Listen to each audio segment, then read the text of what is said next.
dx का integration क्या होता है x, dy का y, dz का z। तो ऐसे dv का इंटीग्रेशन क्या होगा बच्चों v, है ना v। और लिमिट पुट करना है v फाइनल से v इनिशियल। ओके, तो पुट करेंगे -5 बार तो बाहर ही रह जाएगा, और v फाइनल माइनस क्या आपका v इनिशियल। इसका देखो फाइनल वॉल्यूम क्या है बच्चों 20 लीटर, इनिशियल वॉल्यूम क्या है 10 लीटर। बिल्कुल बार ही रखा हो बार, अभी देखो तो -5 बार, और v फाइनल कितना है 20 और -10, तो 20 -10 यहां से कितना आ जाएगा बच्चों 10 आ जाएगा। तो ये -10 और -5 कितना होगा -50, और ये बार लीटर में आ गया क्योंकि ये वॉल्यूम लीटर में और ये इसका यूनिट प्रेशर का बार, ये बार लीटर आ गया। क्लियर है। अब वैसे भी आप देखो हमने क्या कहा था, जब वॉल्यूम बढ़ेगा तो सिस्टम उसको बढ़ा रहा है, मतलब वर्क कौन कर रहा है सिस्टम। तो work done by the system कैसा आता है बच्चों निगेटिव साइन आता है। तो अब देखिए यहाँ पे साइन कैसा है निगेटिव है, -50 बार लीटर, निगेटिव साइन तो आ गया। अब मेरी बात को जरा ध्यान से सुनिएगा कि भाई इसको जूल में कन्वर्ट करेंगे। जूल में कन्वर्ट करने के लिए आपको यूनिट बताए थे कि 1 bar litre is equal to what 100 joule, ये बताए थे हमने आपको। तो अब देखो यहां पे प्यार से पुट कर देंगे कि -50 इंटू 1 बार लीटर के बदले क्या रख देंगे यहाँ पे 100 जूल। तो कितना आ गया आपका -5000 जूल, -5000 जूल। तो ये आ गया बच्चों वर्क डन। तो इधर हम प्यार से मतलब वैल्यू लिख दिए किसका वर्क डन का -5000 joule.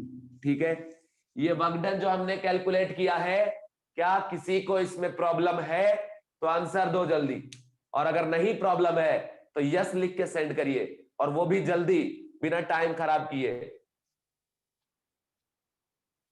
Yes yes yes yes yes yes yes, बहुत बढ़िया बच्चों। एक एक मार्क पे 1000 रैंक आगे पीछे हो जाता है, एक एक 1000 रैंक एक मार्क पे डिपेंड करता है, याद रखना जेई में नीट में। ठीक है, यहां तक क्लियर है। चलिए अब आगे बढ़ते हैं बच्चों। इसमें दूसरा जो मास्टर स्टेप था ना इस चैप्टर इस क्वेश्चन का, जो सबसे पावरफुल स्टेप, सबसे तगड़ा स्टेप, वो दो था। एक तो पहले ये सोचना फ्लॉट लगेगा कि नहीं, और दूसरा कि ये जो सीटी है कि सीएम है कि स्पेसिफिक है। इसीलिए मैंने कुछ बोला नहीं, नॉर्मली बोला हीट कैपेसिटी, और आपको प्रॉब्लम दे दिया। तो इसमें आपको इस यूनिट का यूज करना था और कर लिए। तो यहां पे आ गया। अब लगा दो बच्चों प्यार से कि Q is equal to integration of C T D T, T1 से लेके T2 तक, याद होगा आपको, है ना। अब देखो मैंने कहा था कि जब भी सीटी कांस्टेंट होगा तो यहां से कैरम बोर्ड खेलेंगे, खटाक बाहर जाएगा। तो यहाँ पे Q इज इक्वल टू सीटी, सीटी का वैल्यू क्या है बच्चों 100 जूल। तो वो तो कांस्टेंट हुआ, कांस्टेंट बाहर चला गया 100, 100 बाहर चल गया जूल पर सेकेंड, सॉरी जूल पर केल्विन, ये बाहर चला गया। और इंटीग्रेशन ऑफ dt T1 से लेके कहां तक बच्चों T2 तक। तो dt का इंटीग्रेशन क्या होगा t हो जाएगा।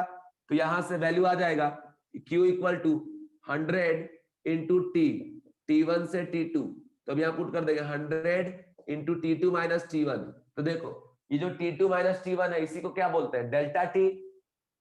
ठीक है, क्या बोलेंगे बच्चों इसको हम लोग डेल्टा T बोलेंगे। क्लियर है, क्लियर है बच्चों, कोई दिक्कत नहीं। ठीक है, तो यहाँ पे ये आ गया 100, और ये डेल्टा टी का जो वैल्यू है, इस डेल्टा टी का वैल्यू यहाँ दिया हुआ है 100 ऑलरेडी पहले से। तो यहाँ मल्टीप्लाई कर देंगे जब इनको आ जाएगा 10000। तो ये आ गया बच्चों हमारा जूल। वो भी यहाँ पे साइन क्या है पॉजिटिव है, तो ये आ गया।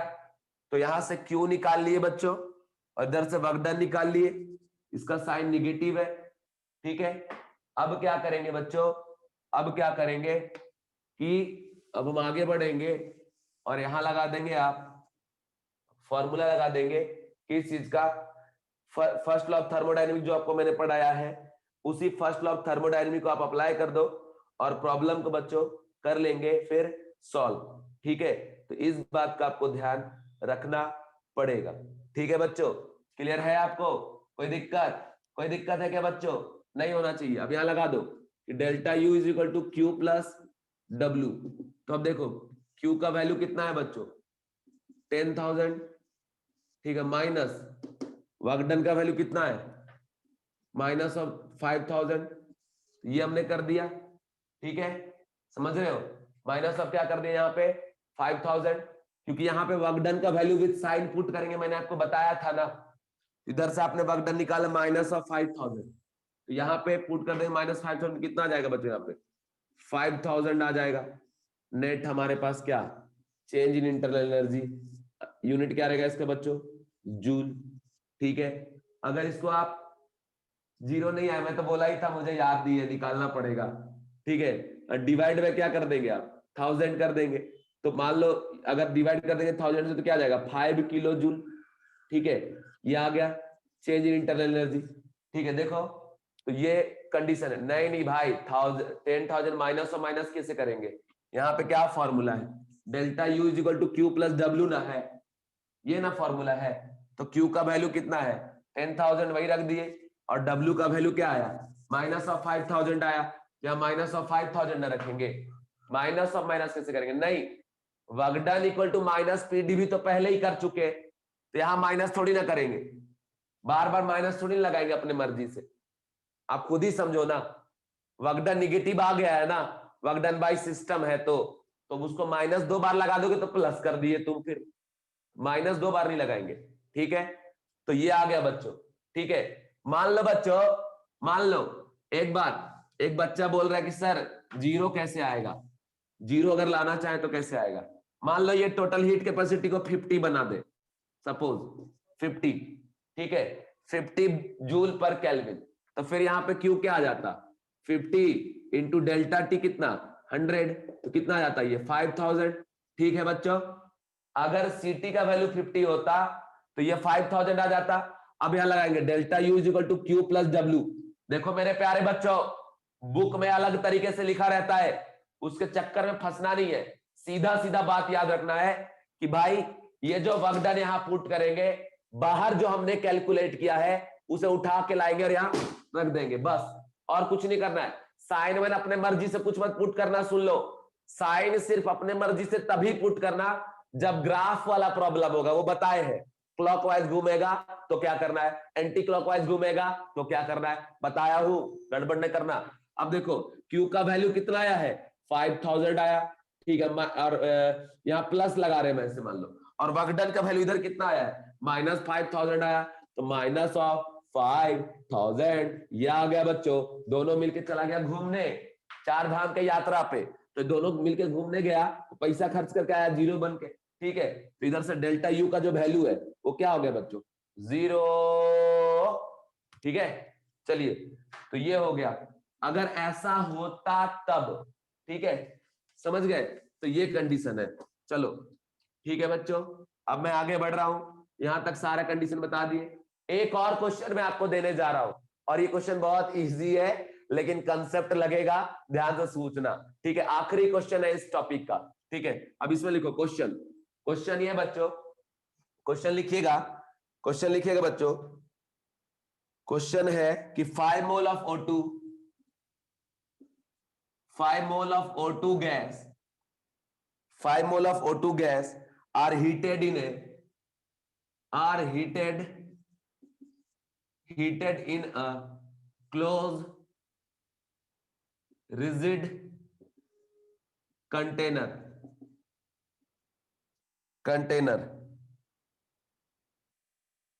calculate heat required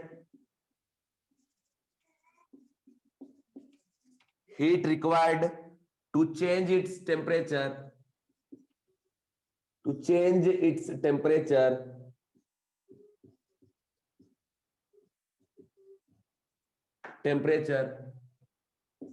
by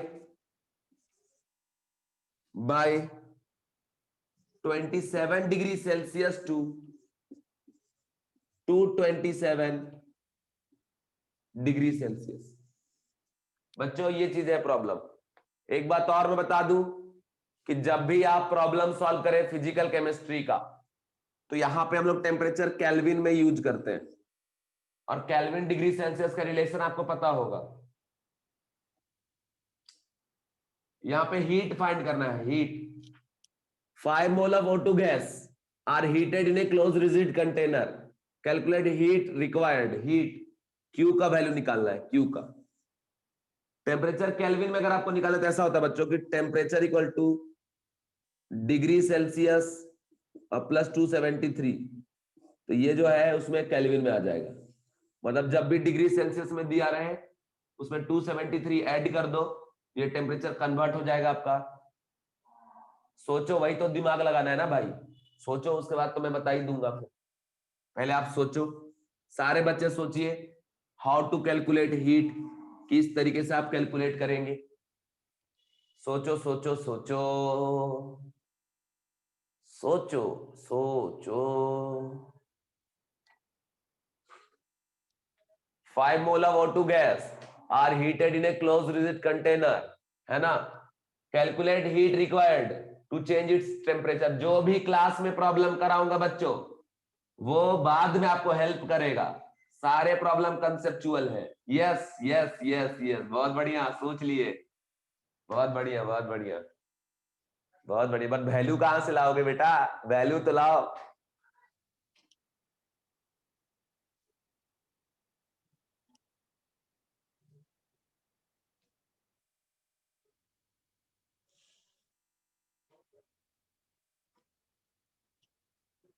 answer नहीं है मेरे पास, मैं अभी सॉल्व करूंगा।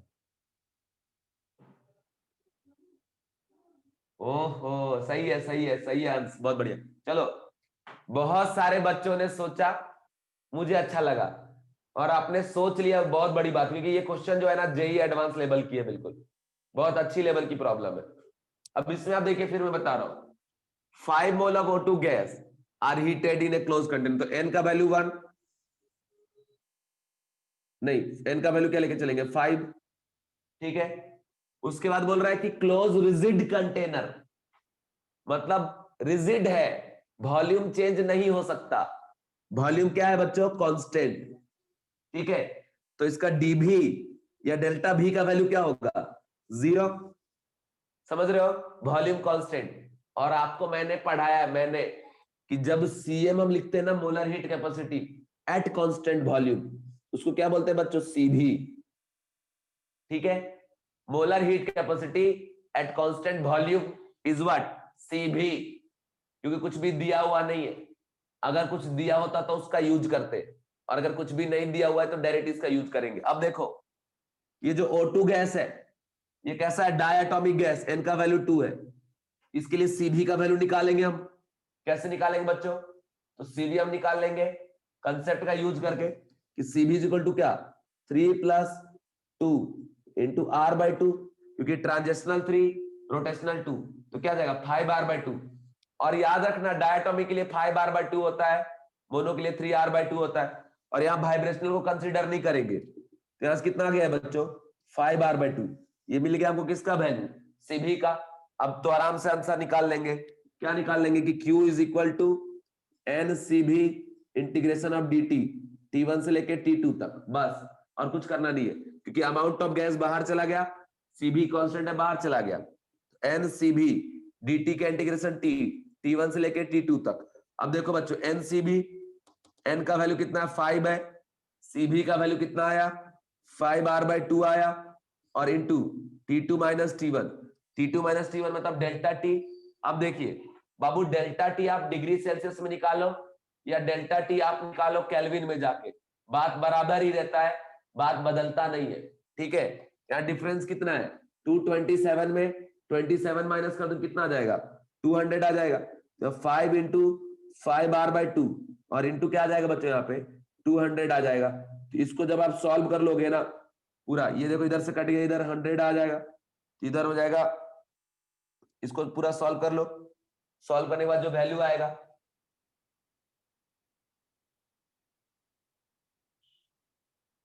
क्या डिग्री, क्या क्या डिग्री बाबू,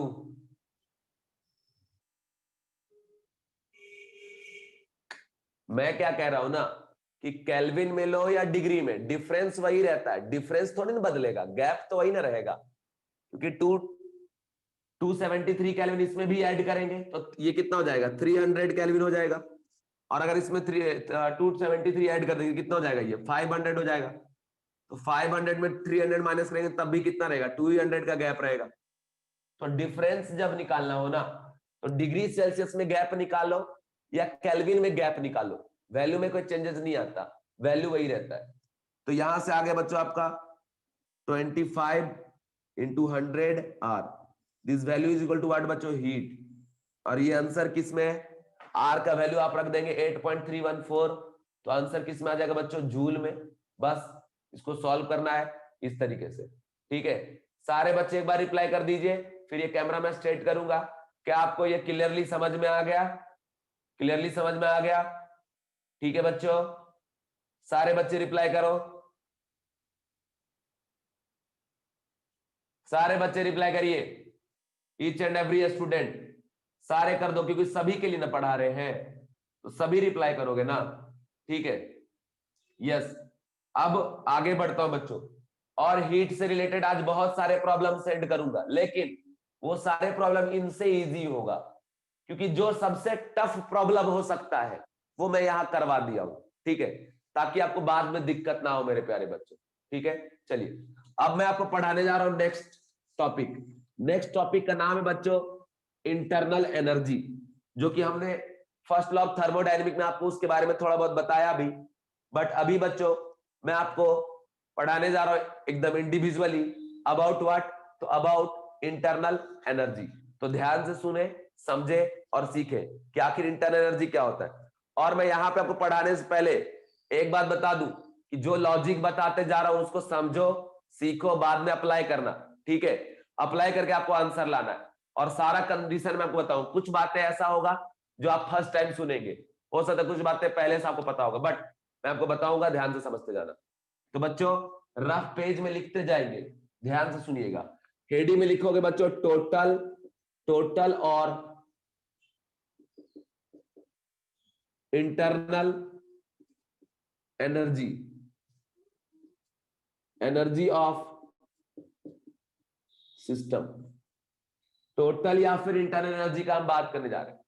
किसका बात करने जा रहे हैं बच्चों, टोटल का या इंटरनल एनर्जी ऑफ सिस्टम का बात करने जा रहे हैं, ठीक है। तो अब कंडीशन आप देखिए, मान लीजिए ये हमने ले लिया एक सिस्टम, ठीक है। पहले ये तो भी कंटेनर है, इस कंटेनर में एक लगा हुआ मूवेबल पिस्टन। देखो जरा ध्यान से मेरी बात को सुनना, ध्यान से मेरी बात को सुनना, ठीक है। ये कंटेनर है, ये कंटेनर है, ये पिस्टन मूवेबल है, नॉन रिजिड है, मतलब ये रिजिड नहीं है, ठीक है। इसमें भरा हुआ बच्चों सिस्टम, ठीक है, इसमें सिस्टम है, और ये सिस्टम सॉलिड हो सकता है, लिक्विड हो सकता है, गैस हो सकता है। गैस में रियल हो सकता है, आइडियल हो सकता है, बट ज्यादातर केसेस में, दैट इज 90% केसेस में आइडियल गैस ही हमारा सिस्टम रहता है। तो हमको तो सारा कैलकुलेशन गैस के लिए ही करना है, बट पढ़ते वक्त तो सभी के बारे में जानेंगे। अब मेरी बात को जरा समझ ले बच्चों, बात ये होता है कि मान लो इस कंटेनर में इधर से हम एक्सटर्नल फोर्स लगा दिए, एफ एक्सटर्नल इस डायरेक्शन में, ठीक है, इस तरीके से लगा दिए, तो ये भी मूव भी करना चालू कर देगा, ठीक है। मैं सारा बात समझा रहा हूं, ध्यान से सुनो। बात ये है कि अभी तक तो हम जो भी आपको पढ़ा है बोले रेस्ट पे है, आराम से रुका हुआ, ऊपर नीचे कर रहे, वर्क डन निकालो, हीट निकालो, वो बताए। मूव भी करेगा, ऊपर नीचे जाने, वर्क डन में कोई चेंज नहीं आएगा, हीट में कोई फर्क नहीं आएगा, बट इंटरनल एनर्जी और टोटल एनर्जी सिस्टम क्या होता है ये समझ लीजिए। बुक में जब आप जाएंगे तो टोटल एनर्जी और इंटरनल एनर्जी को एक बात बताया जाता है, बट ऐसा नहीं है। टोटल एनर्जी और इंटरनल एनर्जी में थोड़ा सा कंडीशन है जो आपको ध्यान से समझना पड़ेगा।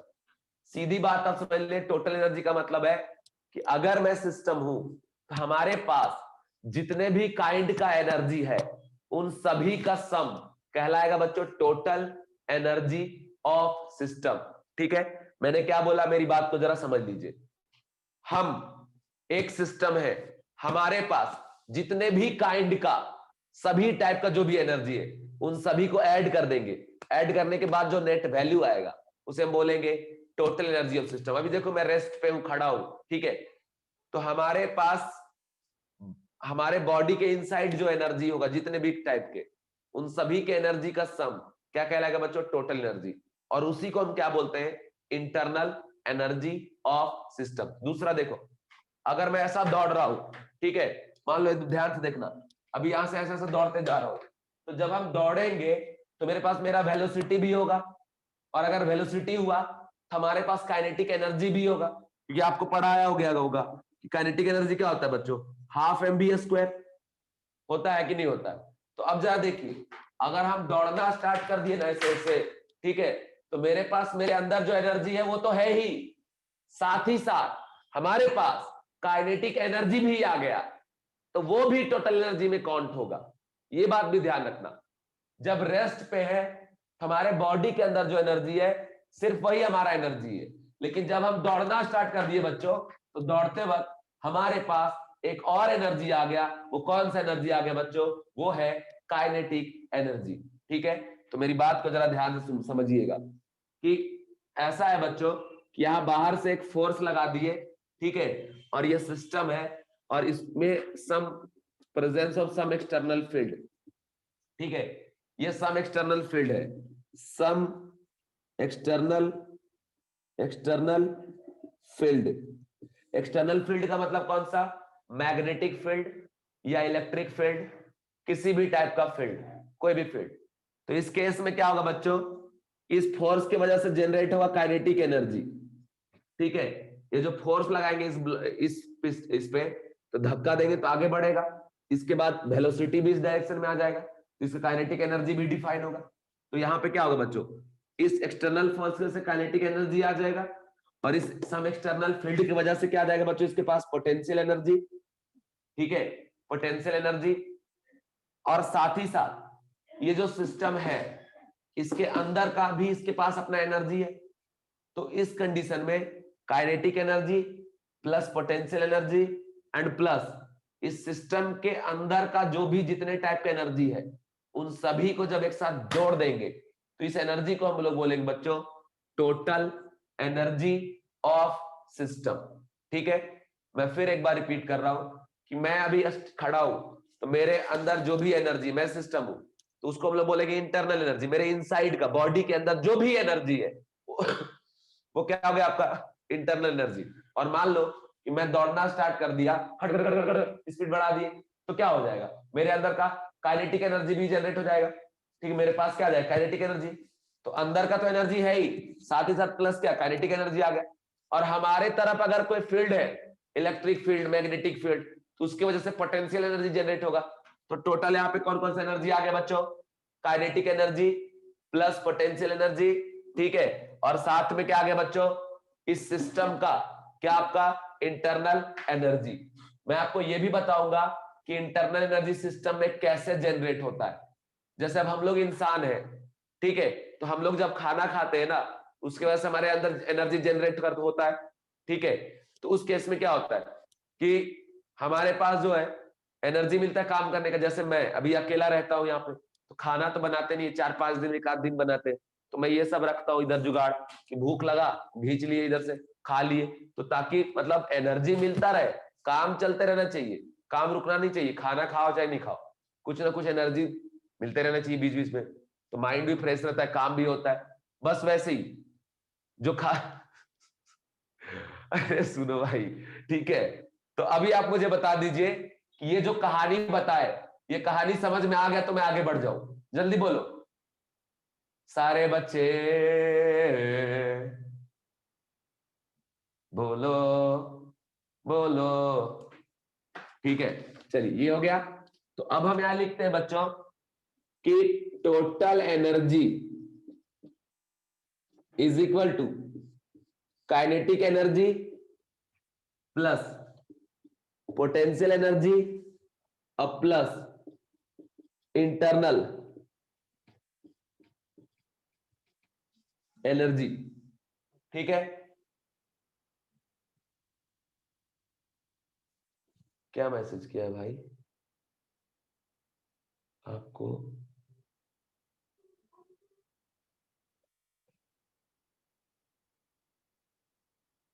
मेरे को नहीं समझ में आया क्या लिखे तुम, फिर से लिखो। इधर देखो, ये 3 एनर्जी आ गया बच्चों हमारे पास। देखो, ड्यू टू फोर्स, जो एक्सटर्नल फोर्स लगा रहे थे उसकी वजह से क्या जनरेट हुआ यहाँ पे काइनेटिक एनर्जी जनरेट हुआ, ठीक है, समझ रहे हो, समझ रहे हो बच्चों। और मतलब ये फोर्स कैसे, मतलब क्या आपका due to motion of what system. जब सिस्टम में मूवमेंट होगा, मोशन होगा, तो वेलोसिटी होगा, उसके बाद काइनेटिक एनर्जी जनरेट होगा। Presence of external field. अब ये इंटरनल एनर्जी क्या है बच्चों? इंटरनल एनर्जी सिस्टम के अंदर जो मतलब कंटेनर के अंदर जो सिस्टम है उसका खुद का एनर्जी जो होगा ना, उसको हम क्या कहेंगे? इंटरनल एनर्जी कहेंगे। अब वो एनर्जी कैसे जनरेट होता है, ठीक है, ठीक है। अब इसमें क्या कंडीशन है कि इंटरनल एनर्जी में होता है बच्चों, ये दो रीजन से होता है, due to molecular motion and due to molecular configuration. दो बातें हैं, एक है बच्चों मॉलिक्यूलर मोशन और दूसरा है मॉलिक्यूलर कॉन्फ़िगरेशन। ये है देखो यहां पे, ये हमने लिखा है कि total energy kinetic energy due to motion of system, potential energy due to presence of external field, internal energy due to molecular motion and molecular configuration. अब बोलोगे सर ये क्या है? तो बच्चों आपने स्टेट ऑफ मैटर में पढ़ा होगा कि जब कोई गैस रहता है कंटेनर में तो वहां उसके पार्टिकल मूव करते रहते हैं, तब वहां पे VRMS, VMP, V average define होता है। बोलो होता है कि नहीं होता है? यस या no, give me answer please. होता है, पार्टिकल मूव करते हैं, तो अगर पार्टिकल मूव करेंगे उसी को हम लोग क्या बोलेंगे? ड्यू टू मॉलिक्यूलर मोशन, ठीक है। ये अपने आप जो उनका मोशन चल रहा है इधर उधर खट खट गड़ गड़ गड़ गड़ गड़ अपने कंटेनर में, तो उसके पास अपना एनर्जी होता है मोशन के, उसका काइनेटिक एनर्जी खुद का। इसलिए तो आप पढ़े थे काइनेटिक थ्योरी ऑफ गैसेस, है ना। इसके बाद ये क्या है बच्चों? ये क्या है? तो सुनो, जब दो मॉलिक्यूल पास पास आ जाएंगे तो उनके बीच में रिपल्सन होगा, तो उसके वजह से भी अलग अलग टाइप का एनर्जी जनरेट होता है। तो यहां दूसरा हो गया, फर्स्ट पार्ट हो गया due to molecular motion, and दूसरा पार्ट क्या हो गया? ड्यू टू व्हाट बच्चों? Molecular configuration. तो हमारे पास ये तीन एनर्जी है, काइनेटिक एनर्जी, पोटेंशियल एनर्जी और साथ में इंटरनल एनर्जी। इंटरनल एनर्जी का क्या रीजन है बच्चों? ड्यू टू मॉलिक्यूलर मोशन, और दूसरा क्या रीजन है? ड्यू टू मॉलिक्यूलर कॉन्फ़िगरेशन, ठीक है। फिर मैं बताता हूं कि एक कंटेनर है, कंटेनर में डिफरेंट डिफरेंट गैसेस भरे हुए, बहुत गैसेस है, तो गैस मूव भी तो करता है ना, ऐसा ऐसा खट खट खट खट खट, उसके अंदर चल रहा होता है ना सब गैस पार्टिकल इंडिविजुअल, तभी तो वहां पे पढ़ते हैं VRMS, V average, V most probable and kinetic energy, पढ़ते हो ना। तो वो क्यों पढ़ते हो? क्योंकि मॉलिक्यूल इधर जा रहा होता है ऐसा ऐसा ऐसा ऐसा, ठीक है, समझ रहे हो। तो उसकी वजह से उसके पास एनर्जी जनरेट हो रहा है। साथ ही साथ जब 2 3 4 मॉलिक्यूल एक दूसरे के पास आएगा तो रिपल्सन वगैरह क्रिएट करेगा, उसके वजह से भी एनर्जी जनरेट होता है, उसको बोलते हैं ड्यू टू मॉलिक्यूलर कॉन्फ़िगरेशन। तो ये रीजन हो गया इंटरनल एनर्जी का, ठीक है बच्चों। मान लो दूसरी बात कि मान लो सिस्टम जो है रेस्ट पर है, रेस्ट, दैट इज,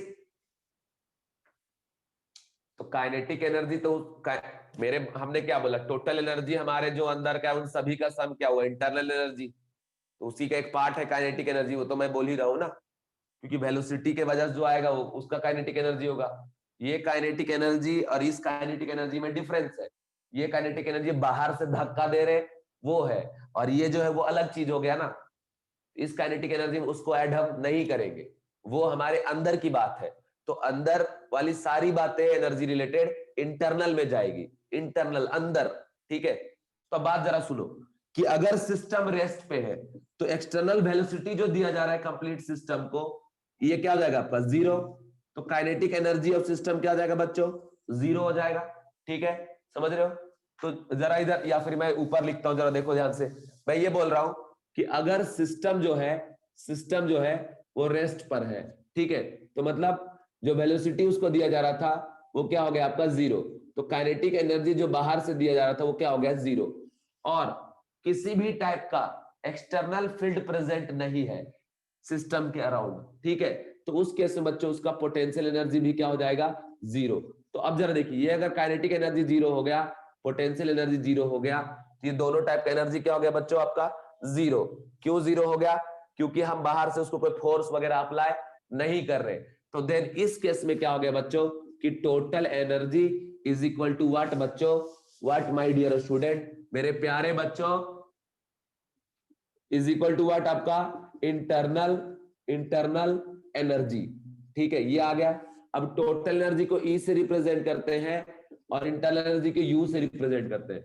इसीलिए किसी किसी बुक में जाओगे तो इंटरनल एनर्जी को ई लिख के दिखा देता है और किसी किसी बुक में सिर्फ यू दिखाता है। तो यू ही राइट रिप्रेजेंटेशन है, क्योंकि मेरी बात सुन लो, बात यह है कि ई इक्वल टू यू तब हो रहा है जब सिस्टम रेस्ट पे है, कोई फोर्स नहीं लग रहा है। मतलब इस तरीके से है कि ये कंटेनर है, इधर यहाँ पिस्टन लगा हुआ है, यहाँ पे हमारा सिस्टम है, ठीक है, ये इसमें कोई फोर्स हम नहीं लगा रहे बाहर से, तब ये रेस्ट पे है। इसका काइनेटिक एनर्जी जो बाहर वाला था वो जीरो हो गया, कोई भी एक्सटर्नल फील्ड नहीं है, तो पोटेंशियल एनर्जी जीरो हो गया। तो इस केस में आ गया बच्चों total energy is equal to what, internal energy. मतलब अभी जो इसके अंदर का एनर्जी है वही इसका इंटरनल एनर्जी है और वही इसका टोटल एनर्जी भी है। और हमारे सिलेबस में, हमारे चैप्टर में हमें यही वाला केसेस पढ़ना है बच्चों, क्योंकि जब भी हम लोग पढ़ते हैं ना तो रेस्ट वाला कंडीशन ही दिया रहता है प्रॉब्लम में। बट जेई एडवांस लेवल के प्रॉब्लम में अगर आप चले गए और एकदम अजीबो गरीब क्वेश्चन उसने क्रिएट कर दिया, तो उसमें हो सकता है कि इसके कंसेप्ट को वो इन्वॉल्व करवाए। तो आप अपने ध्यान में जरूर रखना इस बात को, ठीक है। चलिए अब मैं बच्चों आगे बढ़ता हूं।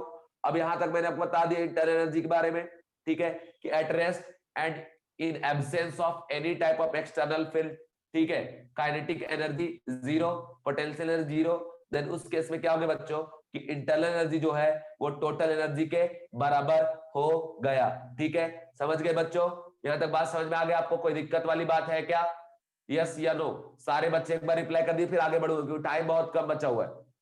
जल्दी से सारे बच्चे रिप्लाई कर दीजिए, सारे बच्चे।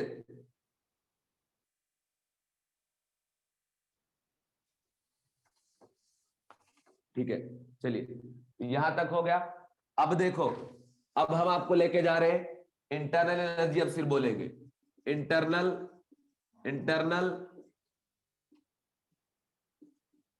एनर्जी, इसको हम यू से रिप्रेजेंट करते हैं।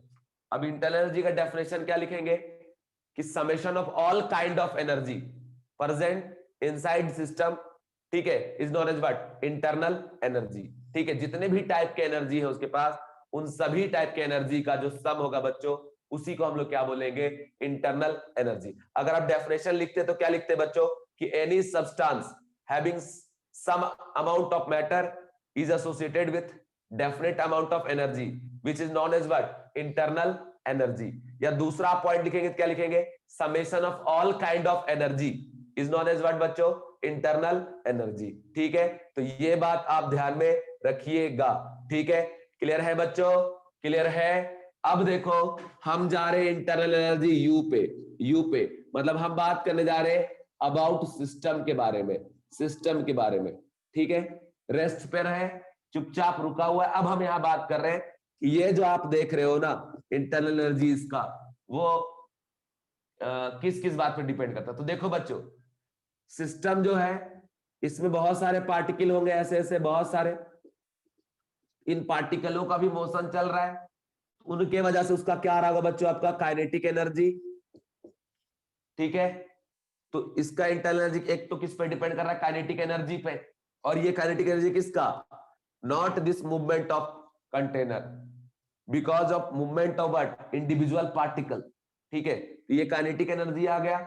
और दूसरा, ये जो पार्टिकल है इनके बीच में भी आपका पोटेंशियल एनर्जी जनरेट होता है रिपल्सन वगैरह की वजह से।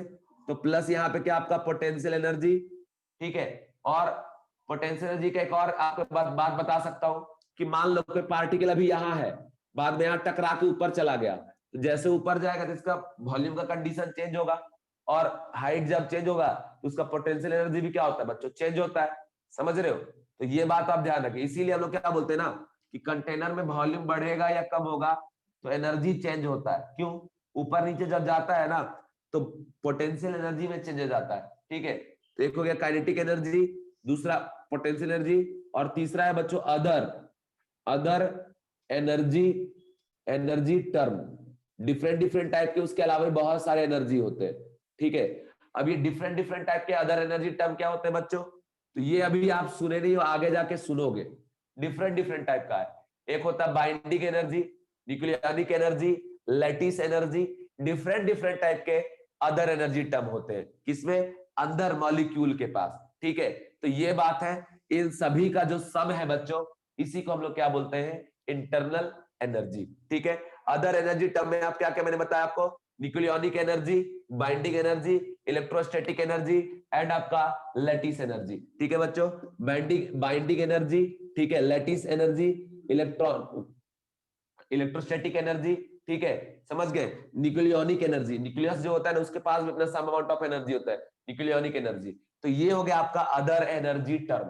ठीक है, तो ये हो गया। अब एक बात सुनो बच्चों, आपने पढ़ा होगा स्टेट ऑफ मैटर में कि जो वेलोसिटी हम निकालते हैं वो टेम्परेचर पे डिपेंड करता है। इसका मतलब क्या हुआ कि कभी कभी वेलोसिटी मॉलिक्यूल का बढ़ जाएगा, कभी कभी कम हो जाएगा। इसका मतलब ये जो काइनेटिक एनर्जी है ये क्या होगा?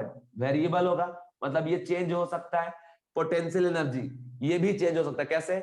जब वॉल्यूम बढ़ाओगे तो चेंज होगा, कम करोगे तब भी चेंज होगा, मतलब ये भी चेंज हो सकता है, ये भी चेंज हो सकता है। बट अदर एनर्जी टर्म जो है बच्चों वो कभी भी चेंज नहीं होता। ठीक है, तो ये बात आप यहां तक ध्यान रखना। ठीक है, बट मैं बता दूं प्रॉब्लम सॉल्व करते वक्त इतना ज्यादा कभी भी आपको कहीं भी ज्यादा यूज होने वाला नहीं है। ठीक है, ये तो मैं आपको एक कंसेप्ट बता रहा हूं कि आखिर काइनेटिक एनर्जी या पोटेंशियल एनर्जी को हम कैसे थर्मोडायनेमिक में इन्वॉल्व करेंगे और किस तरीके से इन्वॉल्व करेंगे। ठीक है, अब एक चीज आप देखें, ये जो काइनेटिक एनर्जी है, पोटेंशियल एनर्जी और अदर एनर्जी टर्म है। ठीक है, अब मेरी बात को जरा समझ ले कि इसके बाद हम आगे बढ़ रहे बच्चों, तो यहां से आप पढ़े होंगे कि काइनेटिक एनर्जी, जो एवरेज ऑफ काइनेटिक एनर्जी हम निकालते हैं मॉलिक्यूल का स्टेट ऑफ मैटर में, वो टेम्परेचर पे डिपेंड करता है। ठीक है, और पोटेंशियल एनर्जी हाइट पे डिपेंड करता है, और हाइट किस पे डिपेंड करेगा? अभी कंटेनर का वॉल्यूम पे डिपेंड करेगा। ठीक है, तो अब जरा यहां सुन लो बच्चा कि मान लो अभी मैं एक सिस्टम का बात कर रहा हूं इनिशियल स्टेट पे, तो इनिशियली काइनेटिक एनर्जी उसका क्या होगा? इनिशियल, प्लस पोटेंशियल एनर्जी उसका क्या होगा? इनिशियल, और प्लस अदर एनर्जी टर्म। ठीक है, ये जो है ये कभी भी चेंज नहीं करता, ये जैसा अभी है वैसे ही बाद में भी रहेगा। मान लो यू फाइनल, सपोज हमने टेम्परेचर चेंज कर दिया सिस्टम का, सपोज हमने वॉल्यूम चेंज कर दिया सिस्टम का। ठीक है, तो फिर चेंजेस हो जाएगा किस चीज में? काइनेटिक एनर्जी में। Kinetic energy final plus potential energy क्या बच्चों? फाइनल, और प्लस अदर एनर्जी जो टर्म है, अदर एनर्जी टर्म, इसमें कोई चेंजेस नहीं होगा। जैसे लैटिस एनर्जी, लैटिस एनर्जी किस पे डिपेंड करता है? चार्ज पे डिपेंड करता है, तो उन समय तो कोई चेंजेस आया नहीं होगा, जो मॉलिक्यूल पहले था वही अभी है, कोई चेंजेस है नहीं, तो अदर एनर्जी टर्म में कोई भी चेंजेस नहीं है मेरे प्यारे बच्चों। ठीक है, तो अब क्या करते हैं कि हम ये पता करते हैं कि इंटरनल एनर्जी ये इनिशियल हो गया और ये फाइनल। तो मेरे प्यारे बच्चों कभी भी absolute value of internal energy निकालना पॉसिबल नहीं है। अब बोलोगे सर क्यों? क्योंकि एब्सोल्यूट का मतलब होता है पर्टिकुलरली किसी कंडीशन पे, पर्टिकुलर एग्जैक्ट, है ना? तो देखो ये जो यू इनिशियल है इसमें काइनेटिक एनर्जी तो आप मान लो निकाल भी लोगे,